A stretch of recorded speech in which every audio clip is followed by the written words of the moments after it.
પોરબંદરના ખાપટ વિસ્તારમાં રહેતા એક મહિલા પર તેમના પતિએ પ્લાસ્ટિકના પાઇપ વડે હુમલો કર્યો હતો। આ હુમલામાં ઇજાગ્રસ્ત બનેલ મહિલાને સારવાર માટે પોરબંદરની ભાવસીજી હોસ્પિટલમાં ખસેડવામાં આવ્યા હતા। પોરબંદરના ખાપટ વિસ્તારમાં રહેતા હંસાબેન જગદીશભાઈ ચુડાસમા નામના મહિલા તેમના ઘરે હતા ત્યારે તેમનો પતિ જગદીશ રામા ચુડાસમા ઘરે આવ્યો હતો અને બાજુમાં રહેતા લોકોને ગાળો બોલતો હતો, જેથી આ મહિલાએ તેમના પતિને ગાળો બોલવાની ના પાડી હતી। જે બાબતના મંદુકને લઈને હંસાબેન જગદીશભાઈ ચુડાસમા પર તેમના પતિ જગદીશ રામા ચુડાસમાએ પ્લાસ્ટિકના પાઇપ વડે હુમલો કર્યો હતો। આ હુમલામાં ઇજાગ્રસ્ત બનેલ મહિલાને સારવાર માટે પોરબંદરની ભાવસીજી હોસ્પિટલમાં ખસેડવામાં આવ્યા હતા। હાથમાં ફ્રેક્ચર થઈ ગયું ને પગમાં મને પેન્ટું મારે છે। મેં ખાલી એને કીધું કે તું ભલા કામ કરીને ગાડી દેમાં મને સમજાવતી હતી।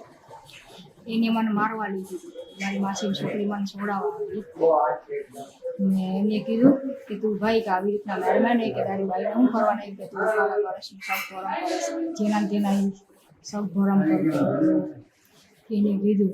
ખાલી એને સમજાવી દે એને પછી ગાડી દેવા મને એની ફરિયાદ કરી આવી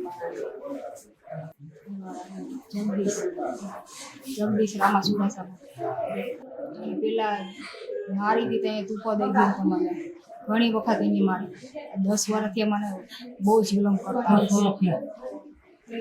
દીકરી દીકરો છે, 8 વર્ષની છોકરી છે, 5 વર્ષનો છોકરો છે। આ ઘટના બાદ પોલીસે પણ મહિલાનું નિવેદન નોંધી આગળની કાર્યવાહી હાથ ધરી હતી। અશોક થાનકી, ગુજરાત ન્યૂઝ, પોરબંદર।